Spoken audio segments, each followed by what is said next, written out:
So do the scouts. Slow there, Jeff. Did you hear that they're gonna get rid of the Scouting America because it's DEI? They're gonna go back to Boy Scouts. Oh, yeah. Yeah. Wonderful. So there you go. We go 2 steps forward, or 1 step forward, 2 steps back. Jake is videotaping, so if you want to be on the videotape, wait for Jake. Wait, Jake. Before we get started with this, I do want to thank Susan for getting all the catering and the food together. So give. And Lisa. Lisa in the kitchen. Kathy, for especially setting up while we were at the church. Someone had to be here to set things up. So thank you for them for that. Readers, are you all ready? Yes.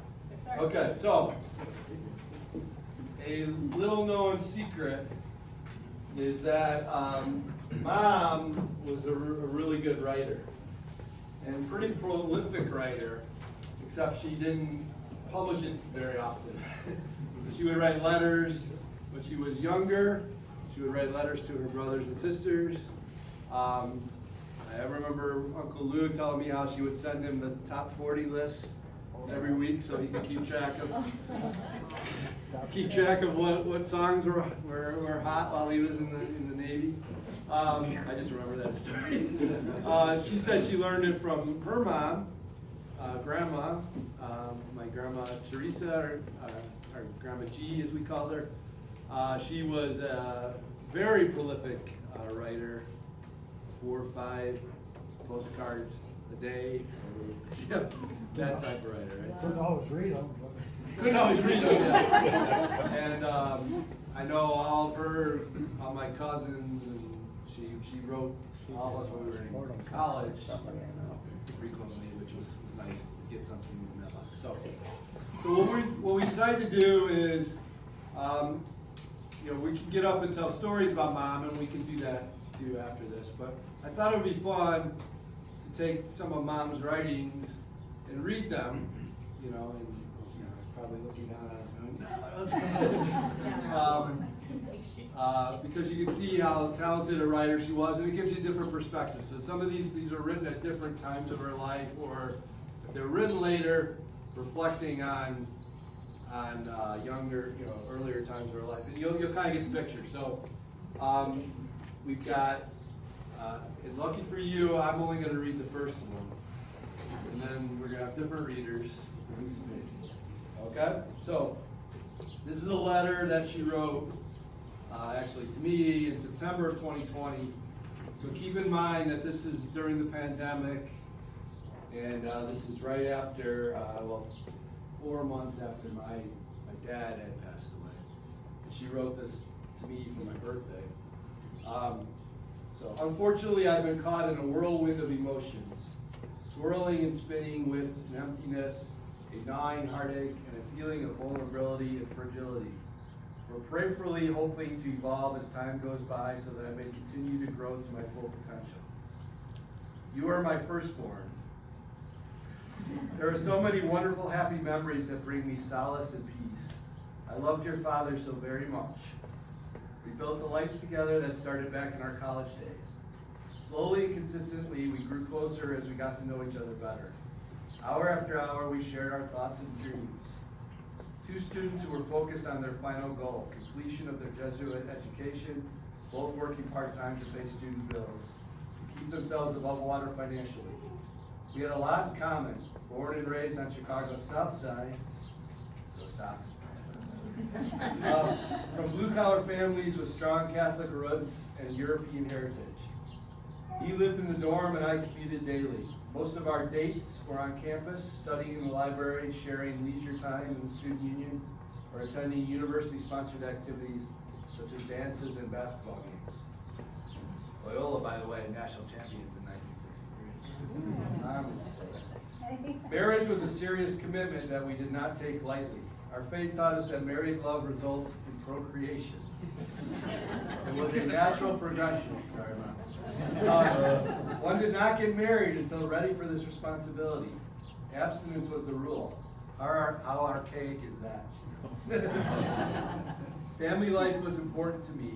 I was always motivated towards motherhood and could not wait for that opportunity. Once I thought I wanted 12 children. Later I changed it to 6. Life went on. Before we knew it, we were pregnant. We were surprised and happy. My 2 siblings, Lou and Mardell, had married prior to us in 1964.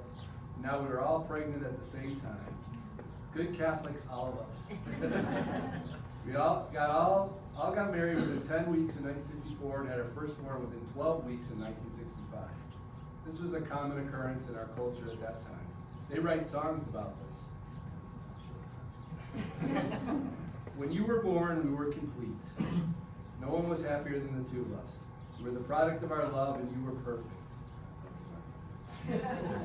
Happy birthday, Andy, 55 years. You're still my tiger, and Dad is still my one true love.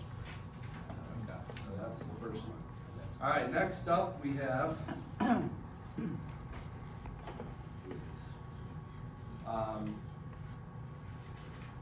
Susan, you are next up. So this is Grandma, a letter written to Ben on his first communion.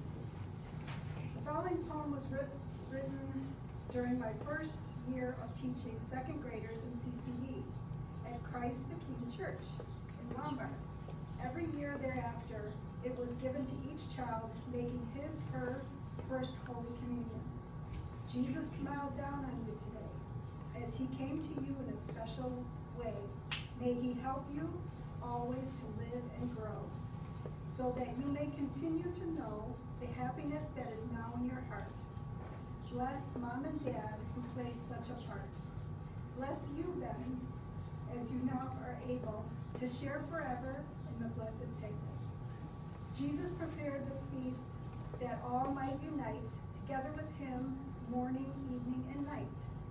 Yes, you now are part of this special union, for you have received your first Holy Communion, dedicated to all those children of God that I have helped to prepare for the reception of the first Eucharist, and to all the children that I love. Oh, that's beautiful. So she is a CCD teacher. She wrote this poem in 1972, and then used it over and over. I know there was one I saw. She had one to Shayla. Yeah. I think she gave them to my kids too. Yeah. So Yeah, Sheila does it. yeah. So you can see the good Catholic in there. All right, Paul, you are up. Here. Can you hear me? Can you hear me over there? He's always worried that he's too quiet. What? Oh, my shirt? My daughter is my passion. Okay, Jake, don't film the stain on my shirt. This is going to be a hard one, everyone. I just want to say I was at Loyola University the other night, because I also ended up going to Loyola University, as did my sister Stephanie. I never thought I was going to go to Loyola, because my parents went to Loyola. Why would I go there? I ended up going to Loyola twice. I went as an undergraduate. I transferred there after trying another college for a year. I ended up at Loyola. And then I went there again for my PhD. It was not planned, but they invited me to come back and talk about to my department of sociology that I graduated from. And I had to talk about Mom and Dad a little bit before I started. It made me choke up then, so it's going to make me choke up now. But when you were talking about reading Mom's letter about them having their dates in the library, of course, the library is still there. A lot of the stuff ain't there anymore. Yeah. But it's changed a lot. But some of the things are still there. Of course, the lake is still there. And so it was like being with Mom and Dad again and thinking about, the circles that we, the full circle we come in. So this is going to be a hard one. This was written in Mom's journal. Mom was an avid journaler. And she especially wrote a lot when she's going through a lot of changes in life. This is from June 1, 1989, shortly after she lost both her parents within the span of a year. Grandpa died in Texas in, what was the year? 88. 88. Grandma, Teresa Marks Germscheid, came and lived with us actually in Geneva for less than a year, and then she got her own apartment, and she passed away peacefully in her own apartment on Valentine's Day less than a year after. It was exactly 9 months. Exactly 9 months after. Born on Christmas, died on. So my mom was dealing with the emotions around this. So. What is grief if not pain? An aching in one's heart where an emptiness lurks, longing to have a void filled. And yet one cannot replace the loss of one's parents.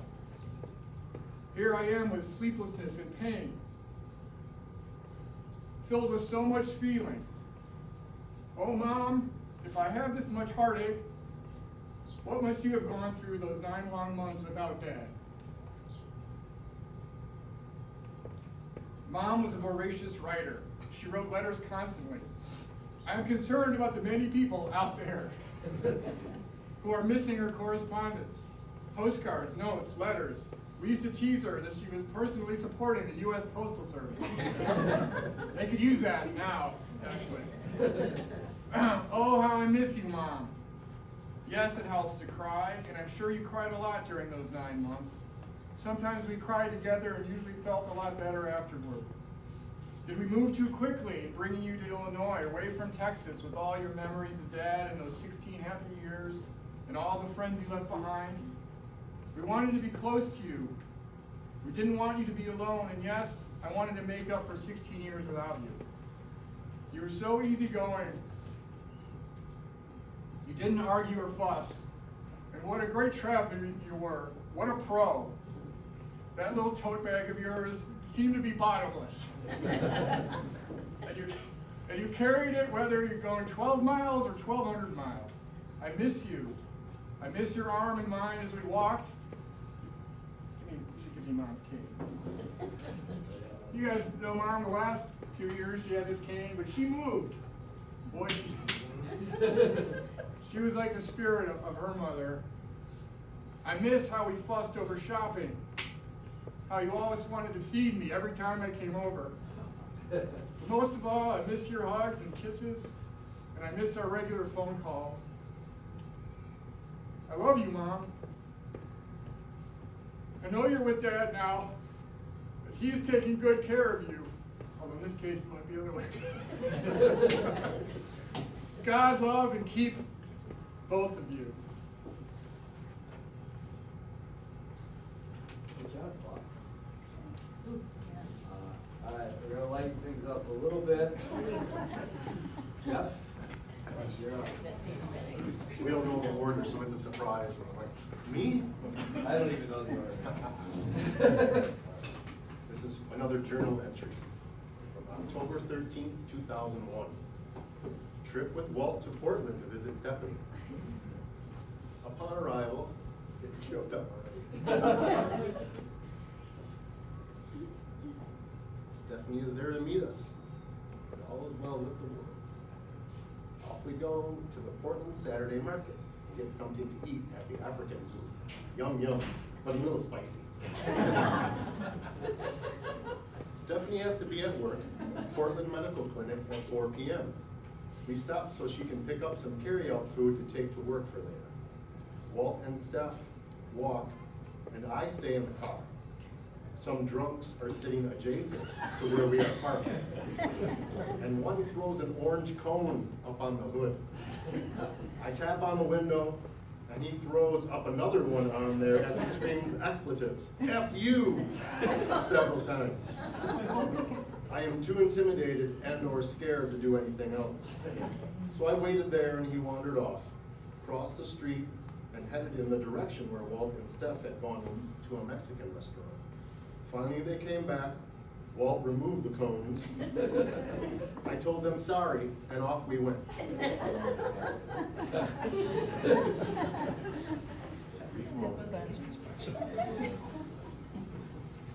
Sarah Pete, you ready? Yeah. All right.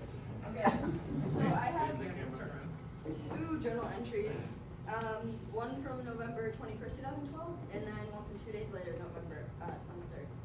So the first one this is our 48th wedding anniversary. Where does the time fly?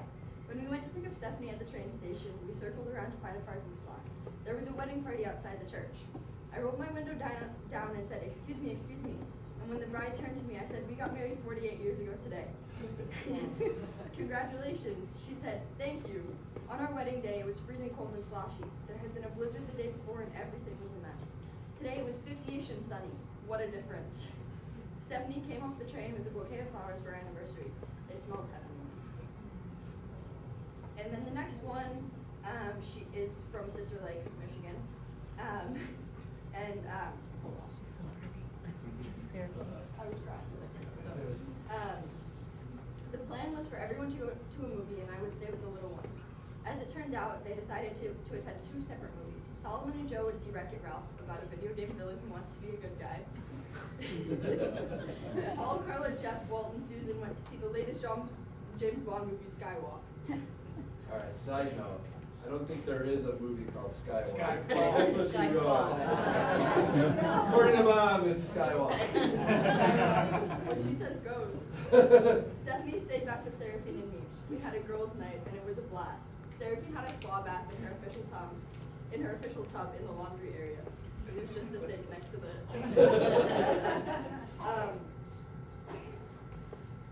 and we talked and talked about all kinds of things. She converses at such a high level it's hard to believe she's still 2 years old. Stephanie braided her hair. She looked so cute with her hair pulled back. Stephanie had been working on a beautiful tutu and she had Seraphine modeling it and took photos. I even put it on with my silver sneakers t-shirt. I relaxed with solitaire on Ben's computer. Joe had set me up with it before they left. And they returned from the movies and the house got really active again. Ben.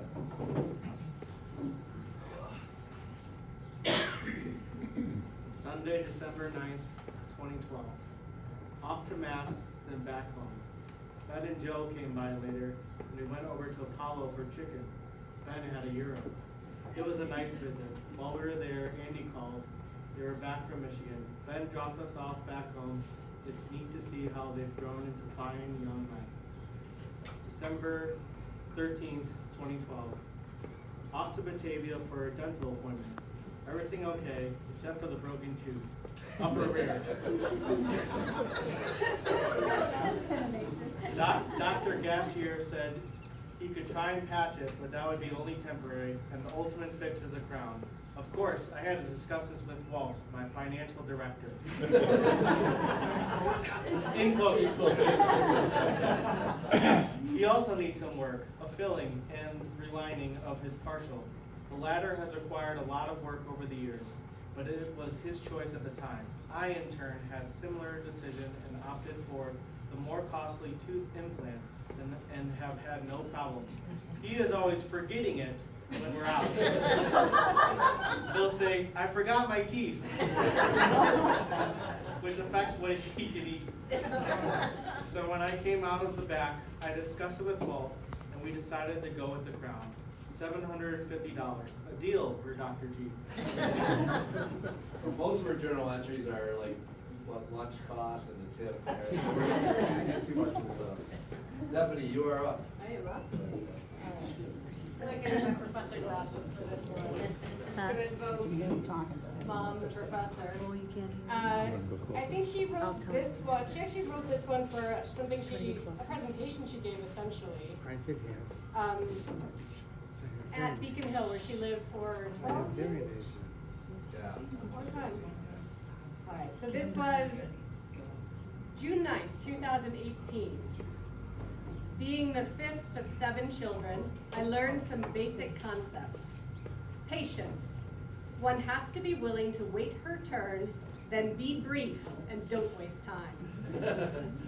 Confidentiality, privacy. What happens in the home stays there.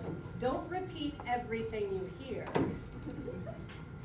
Dignity and respect for others. Use appropriate names and recognize authority. I.e., don't call your mother she. Stephanie. It does not say Stephanie. That's editorial, Mom. My professional life has always focused on effective communication. Initially, I taught psychiatric nursing to professional nursing students from 13 different schools. If you knew my mom, she never talked about this. This was as we went through her archives to uncover syllabi from the 1960s. I mean, she was doing a lot that she then was always very humble about. So, psychiatric nursing to professional nursing students from 13 different schools. Later, I developed in-service education programs for many levels of nursing staff.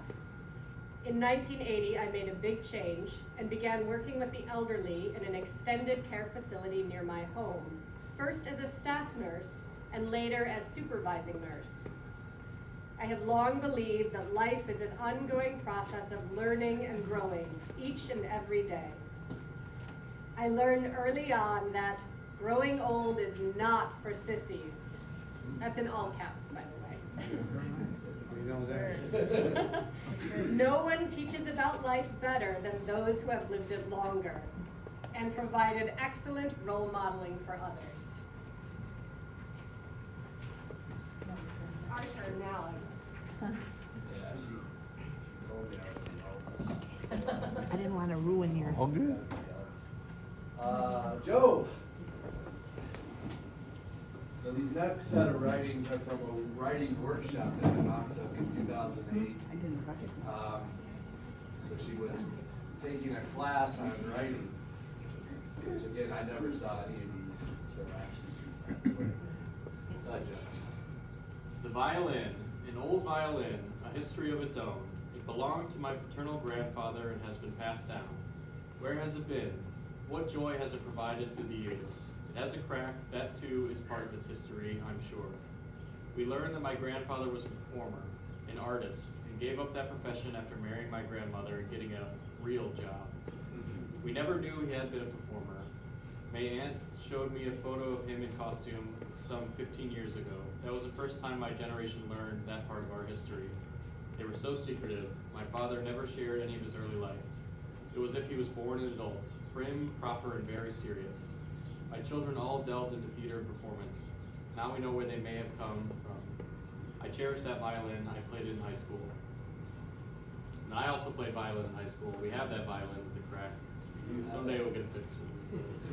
Someday Joe will play violin. Lisa, you ready? There is a photo. Oh yeah, there is a family photo that I should have brought it with. Oh, that's okay. It's a family photo of Mom's family when she was a kid. It was 6 kids. Okay, family photos. Children should be seen and not heard. We are family. Our oldest sister Teresa died at age 10 and a half. I was about 18 months old, fifth child of 7. What happens in this house stays here. Don't go repeating everything you hear. Is that when I went into work that involved caring for others and always respecting individual rights and confidentiality? There are very few photos. This one was taken by my Uncle Ben, the priest. He had the equipment and usually took photos when he visited. My mother told of how she had a dream when she was pregnant with my youngest sister, Mardell. It was Teresa, my deceased sister, walking away from her holding hands with 2 little girls and saying, "Don't worry, I'll care for them."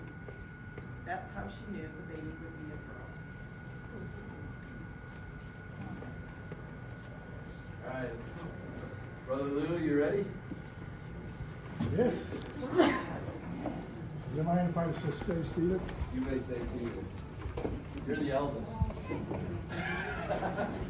The rosary, so simple, so beautiful, so symbolic. There have been hundreds of rosaries in the hands of a young woman, but this one is special.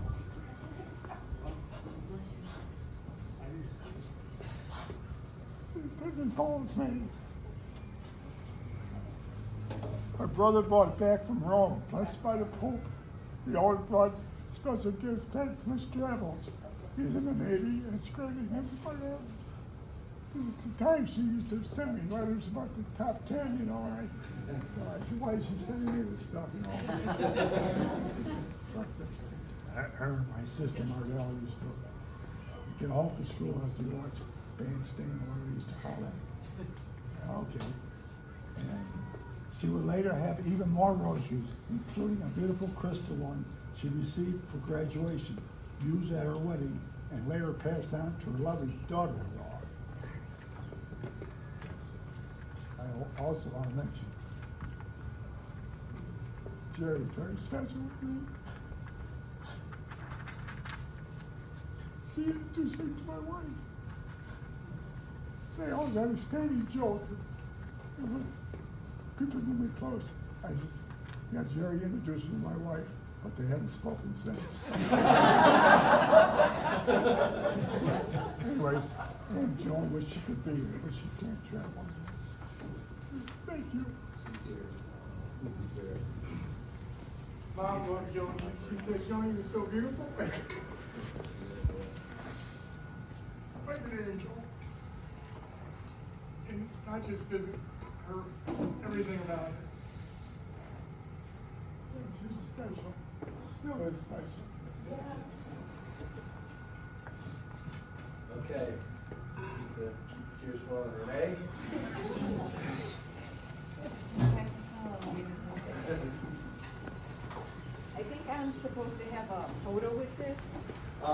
So she wrote them looking at photos, right? They were Okay. writing prompts. Okay, They were I'm gonna writing pretend with the photo, but I know that You exact know the same photo. photo, yes I do. So this is for Mardell, which was Aunt Jerry's younger sister and my mom. It says, in this photo, you are the fun, loving younger sister with no inhibitions.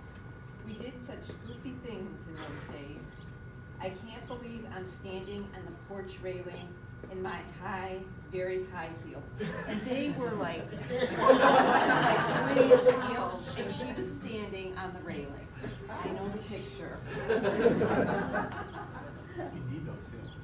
Yeah, me too. So the high heels with you beside me, and we are posing for our younger brother, Bert. He still takes so many photos. Hi, Uncle Bert, Aunt Sue. In all of your pictures, there is that broad, magnificent smile. How I wish I could see it again, just once. I know you're smiling down on us from above. When I looked into the faces of each of your daughters last month, I saw that smile, although we don't have any of the dimples my mom did, unfortunately. Your presence was there, we missed you in your organization skills, and yet you were there. The love was there, and life goes on. One generation into the next, different and yet the same. Keep smiling.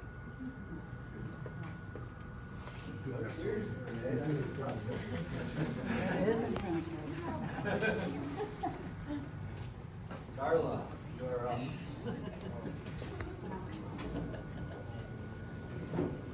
Okay, so, this is, taken from a letter to Emily.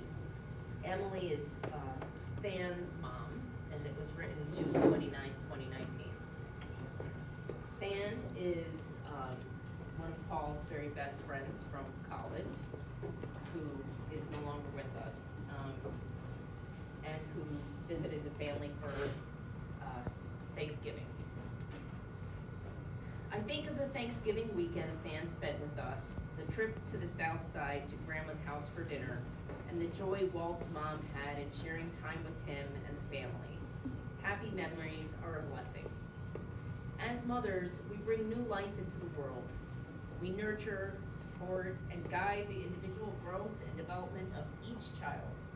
We observe the specialness of each one and strive to promote the optimum potential of each, without pushing too much of ourselves into the final result. The time comes to say goodbye, to set the child on his or her own path, be it school, travel, work, military service, moving far away, marriage, or ultimately to eternal life.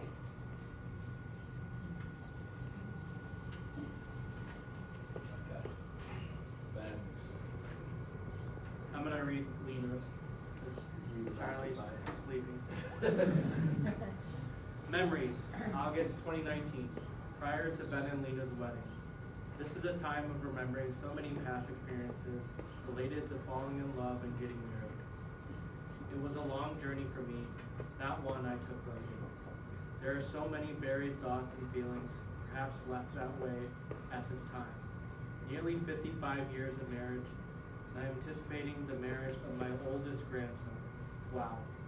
In my mind, he doesn't seem grown up. But surely he is.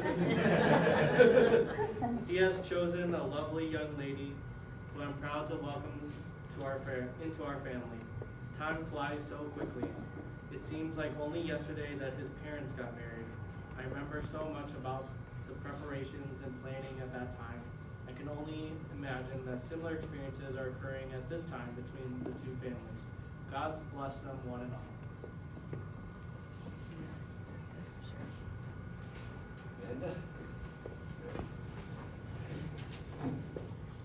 This is a long-term care letter from June 22nd, 2020, so middle of the pandemic. During my husband's struggle with pancreatic cancer, he endured many challenges. He completed 12 cycles of chemotherapy and experienced every possible side effect. As a registered professional nurse with many years' experience, I was able to be his support person and caregiver when he had difficulties. Secondary to the COVID-19 pandemic, I was not able to see/visit him after March 16th, 2020, when he was hospitalized. Things were chaotic, stressful, and nearly unbearable during this time. Ultimately, my husband opted for hospice care and signed his paperwork on April 28th, 2020. He wanted desperately to come home. He returned to our apartment here at Beacon Hill per wheelchair transport on April 30th, 2020, mid-afternoon. He passed away shortly after midnight on May 13th, 2020.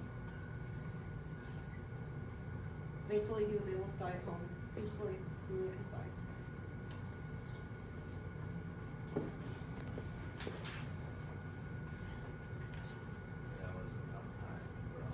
And that the date was really significant for my mom because it was the same date that May 13th, I think was the same date that Brenda died? Or Yeah, her father. Her father. And then she was worried about making it past Valentine's Day. Because my dad and her dad died on the same day. What are the odds? 1 in 365, I know. But, yeah, so it was a little weird coincidences. All right, Solomon, we'll wrap this up here. Okay. This is from her trip to Puerto Rico in November of 2021. This is a trip that I've anticipated for some time. In many ways, it is the beginning of a new life for me, symbolic in so many ways. I will become an octogenarian and soon outlive the time that my Walter had on this earth. It is bittersweet. I miss him so much. 1 week ago was 18 months since he left us to go to the Lord, and now I feel ready to be normal again in this painful existence without him. Andy and Susan invited me to join them on this trip, and I was hesitant at first. Walt and I traveled a lot together, and I thought I was done with all of that since he is gone. I don't travel well, and I've journaled many of our trips where this has been noted. But this is a new beginning. Paul, Carla, Solomon, and Seraphine will join us. Steve and Mary will be there as well. And the plan is to take a trip from San Juan to Eputas to visit Sandra and Israel Gonzalez, Carla's parents, who have a coffee farm there. They have been inviting Walt and I for 25 years, and we never made the trip. I have been so excited in anticipation that I feel like a kid again. But now it is so different. I am so alone, but I am not alone, because I have my wonderful family who have been so supportive as we have journeyed our path of grief these past 18 months. This next part is specifically about the drive to the coffee farm.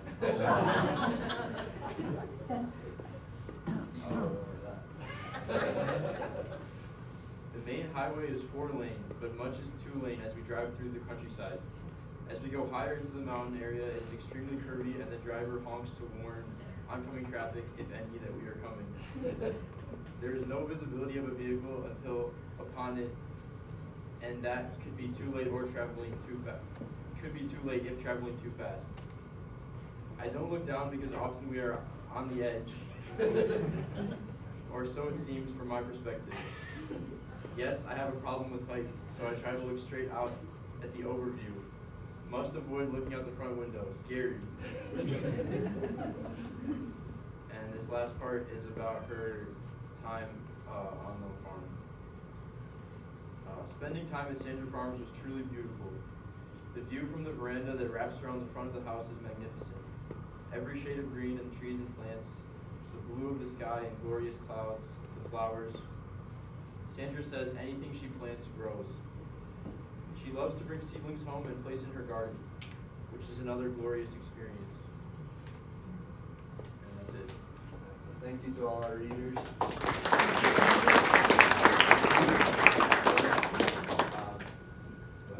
So, I'm gonna switch it up a little. If I can make it through. So, if you know my mom, you know she loved purple. That she wore it literally to her dying day. That's right. When I was there and I got to help her change. I said, Mom, what do you want to put on now? And she said, purple. So I went and got one of her purple sweatshirts, one of her many purple sweatshirts. But she always wore one that said, when I am an old woman, I shall wear purple.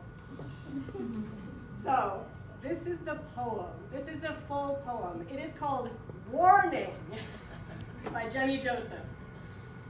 When I am an old woman, I shall wear purple, with a red hat which doesn't go and doesn't suit me. And I shall spend my pension on brandy and summer gloves and satin sandals, and say, we've no money for butter. I shall sit down on the pavement when I'm tired and gobble up samples in shops and press alarm bells and run my stick along the railings and make up for the sobriety of my youth. I shall go out in my slippers in the rain and pick the flowers in other people's gardens and learn to spit. You can wear terrible shirts and grow more fat and eat 3 pounds of sausages at a go, or only bread and pickle for a week, and hoard pens and pencils and beer mats and things in boxes.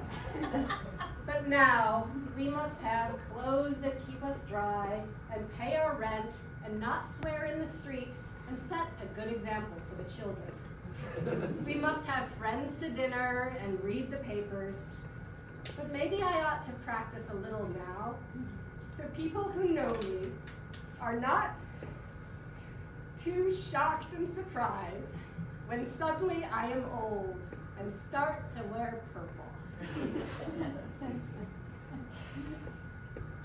For you, Mom. She never learned to spit.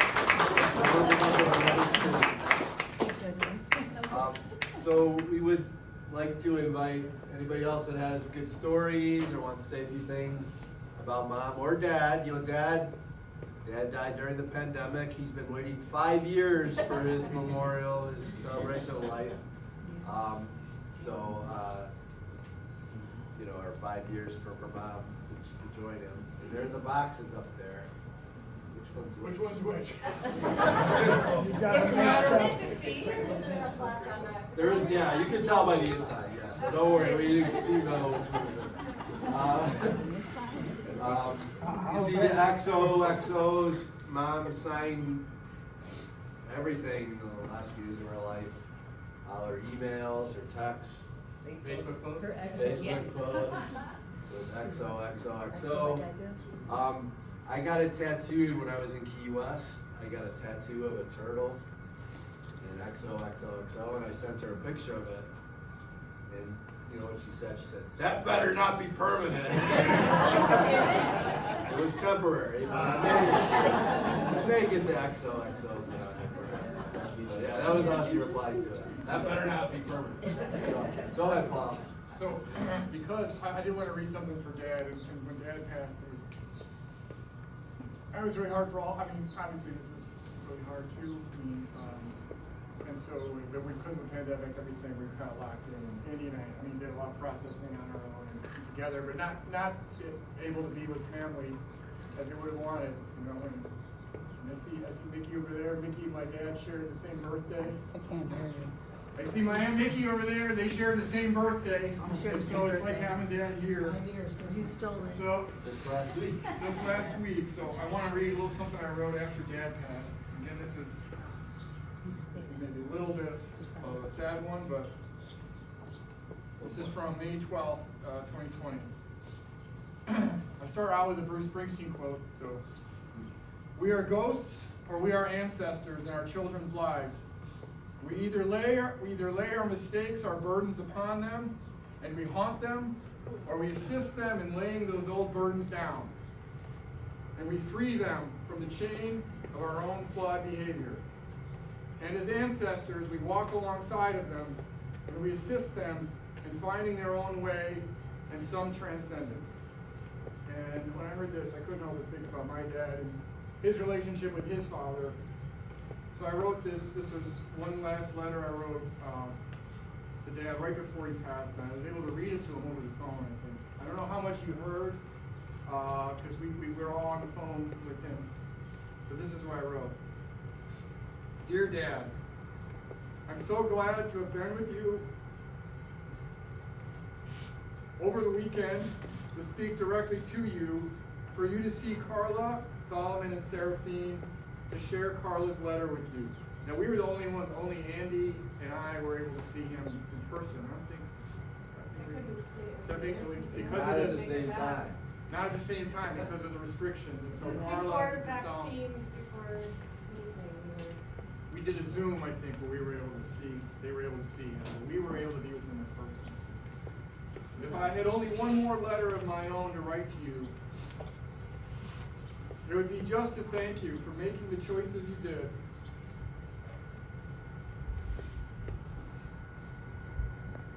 To give your time to us, to toss the bowling ball in the river, Yeah.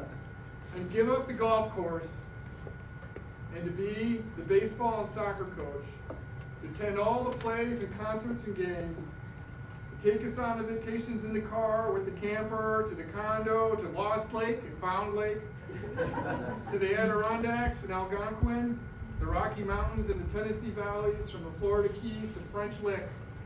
Remember that one? Yeah. And many other places in addition and in between. I know sometimes we didn't seem to comprehend all you did, and as a young man, I didn't always appreciate you like I should. As a father myself, I see that now, and that mystery confronts me too. When I pushed back at you, when I left home, when I stayed away, it was something I felt I needed to do to find out who I was. But I could only do it because I knew you would always be there, asking where I had been, what route I took. Literally, you want to know what way you took. Let's get a better one. And what I saw. And I always felt the pride you had in me when I moved another step along in my own journey of becoming. When we walked through those old steel mills in Germany, I was able to take that with me on a trip to Germany in 2018. And we went to this place called near Dortmund, this old steel making region of Germany, where they turned a lot of these old steel mills into these beautiful parks where there's nature all around. You can still go up on the old steel mill. And so we climbed up where you had this incredible view of this valley. And my dad would start talking about his life growing up, his dad working in steel mills. And he never talked about that. So this is talking about that.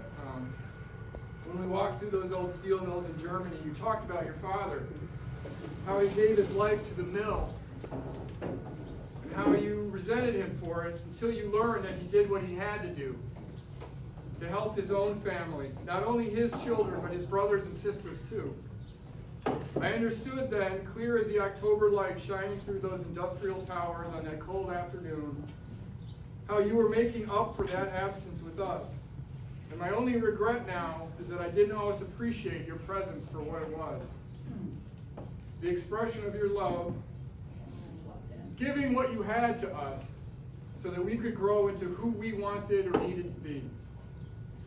My children have been blessed to have you in their lives, to share special moments with you, their one and only Jeep Walt.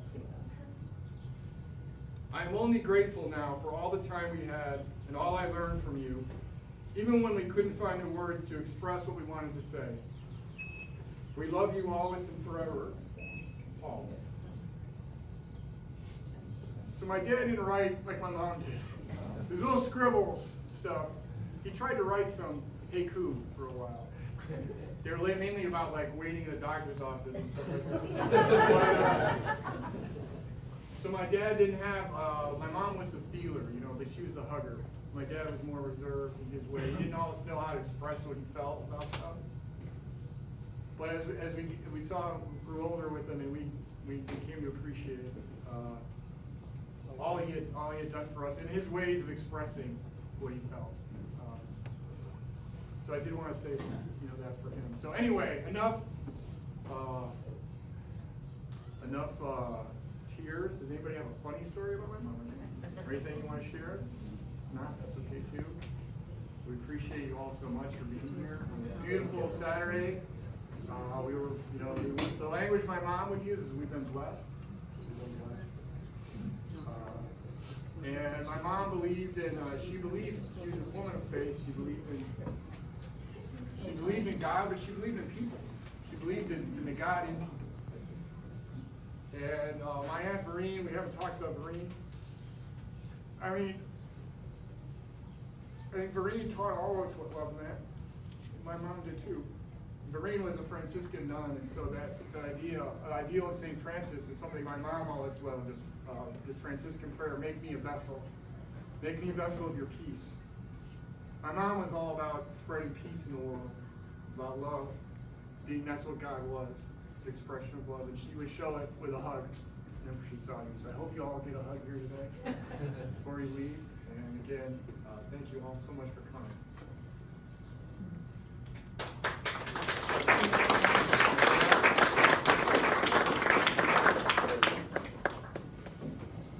John's going to say something.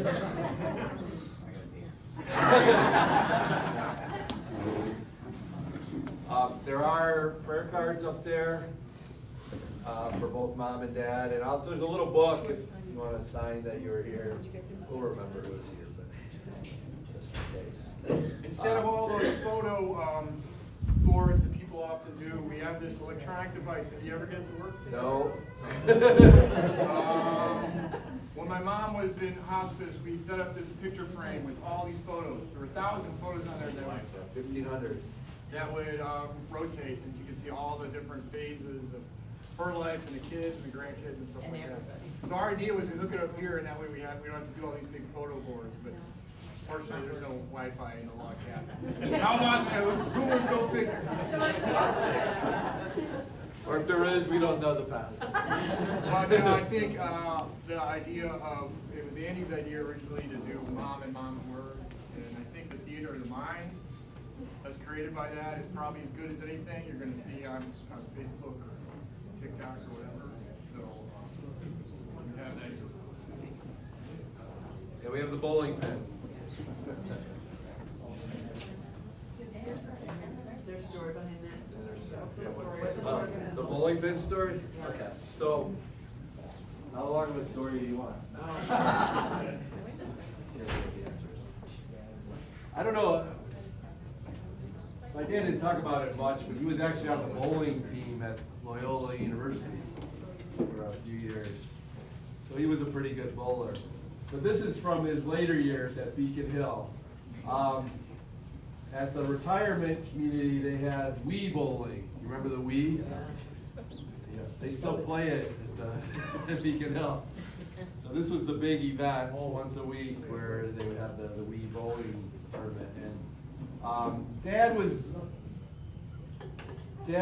a little reluctant about Beacon Hill. So if you knew my dad, you knew he was the type of person that took, if he was going to buy a new car, he would look for 2 years before he would actually buy the car. So he's one of those guys that walked in the dealership and they would go, why don't you take this? They fight over who didn't have to deal with my dad because he would go look at the same cars over and over again. I don't know, to see what had changed or what the prices were doing, but he was that way about everything. So when they decided to downsize from their house in North Lombard here, they looked for probably a year at different retirement communities and options. So Wheaton and Lombard and all over. And they decided to move to Beacon Hill. Well, so of course my dad negotiated in the contract I tell you this a long story, right? He negotiated in the contract that he had an option after 1 year where he could cancel the contract and move out. So they move into Beacon Hill, they downsize their house, they clear out all their stuff, and they move to Beacon Hill. My mom loves the place, right? Mom was a little bit of a social butterfly. Well, Beacon Hill's kind of like college for us old people. I gotta put myself in there right now. But basically, there's activities every night, there's field trips, there's movies, there's, events and so forth. And Mom jumps right in and she's got things going every night, right? And Dad was kind of like, I'm too young for this place, that's what he said. I'm too young to be here. Right? He's 70, but he's too young to be here. So he was kind of, fighting it a little bit, and he would, and then of course he also lost when he wanted to go to the hardware store or putter around or go someplace, he would drag Mom with him. Now she would say, no, I'm staying here, I'd rather you go on your own. So he was always kind of this, and he would kind of give her a hard time about it, say, well, we're going to move out in a year, this was a bad decision, we're going to find an apartment or do this, or it's we're too young to be here. And Mom's like, I don't want to leave, I want to be here. So we were up at our house in Michigan, and my brother and I took Dad for a walk. Went for a walk with my dad, and he said, Dad, what is all this, why are you giving Mom such a hard time? What is all this nonsense about how you're going to exercise this option in a year? And he went through all the arguments, we can't afford to be there, we're too young to be there. I said, you can live here in Michigan. I won't charge you any rent. You can take care of the place, you can move up here, but Mom gets to stay. So Paul, and then it was Paul and I, and that was the end. That was the end of it as far as him talking to us about it. I'm sure he still gets, but the year passed, and then the option was passed. So instead, he went to work at Menards because heaven forbid he'd be bored all day. So And he was there every day anyway. And he would, he went to work, but that's another story. Anyways, he always would. You would ask them, and Mom would say, "I love Beacon Hill. I've got all these friends and this, that, and all these things to do." And Dad would say, I don't. It's okay. I don't like it. But he really did like it. He had friends. He had things that he would do. And one of the things he ended up doing is being in charge of the Wii bowling. Okay? The whole league, right? So they got into the league, and then before too long, Dad's in charge of the league. Well, if you know my dad, he wasn't going to run it the same way it had been run for whatever 10, 15 years. He redid everything with his. He processed all. Ben would appreciate this. Processed all the stats and the data. He decided to handicap these poor elderly folks and their bowling, right? So everybody got a handicap so that the bowling matches were more fair. And of course, they didn't. Half of them didn't know what the heck he was talking about. He had to explain it all. And then he would get all these detailed statistics on the printer and yada yada. And so they would get a report once a week, like a 10-page report of your bowling statistics from the last week's match. See, Ben is right up this alley. So, anyways, they gave him this award. Walt Draus, thank you. We Beacon Hill, we bowlers. It was a bowling thing, 2018. So, not, and of course, the pandemic happened, he died, and they had to get somebody else to run the league when opening it. But I have this trophy in my house, which I'm sure my wife appreciates. But anyways, I thought it would be fun to have that here. So that's the Wii bowling. He was also on the movie committee. Oh, yeah, well, that's another spread, yeah. So, Who was on last night? but why bowling? Why bowling? Didn't he? He Oh, yeah, had, he bowling. earned varsity. Oh, Yeah. he did, oh, I'm sorry. He was a varsity bowler at Loyola. You My do not- dad had a leather sweater from Loyola. He has a Loyola honor. Which was quite the revelation to The me. same era that Loyola won the NCAA Yeah. basketball championship. Same era. Anyways, that's the bowling trophy. These were pictures that were in their apartment. That one's my brother drew. And that's their, before they were married, a drawing picture. I'm not sure why we have the Funko Pops, except I have a lot. Because it reminds me of their dad. The old man in Up reminds his grandchildren of my dad. The hat, Andy, the hat. The nurses. I'm working my way across. The Cardinals. My mom loves Cardinals, and of course, I don't know who's heard the story that if a Cardinal appears, it's your loved one coming to visit you from beyond. So after Dad died, she had Cardinals everywhere. I put one in a terrarium. I did my first terrarium last year. That's the Cardinal that Stephanie had ordered. Dad's Army picture. Another thing he never talked about was being a veteran. He was in the Army Reserve. He was on alert when Kennedy was shot. My dad was on duty, and his whole unit was put on alert. They might have to go to war. He never talked about any of this stuff. He never really referred to himself as a veteran. Not until the very end would he ever even, I remember going to Colonial Williamsburg with them, and we were like, Dad, you can get there's a veterans discount here, you should be in that line. And I think because so many people a little bit younger than him, including our Uncle Pete, went to Vietnam, And Uncle Bert. he never really felt like that his service was on that level.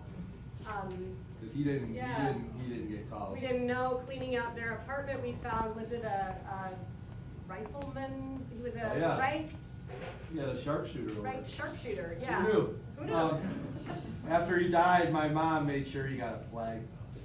He's a veteran, he gets a flag, so we give him his flag. And of course, my mom, beautiful young nurse.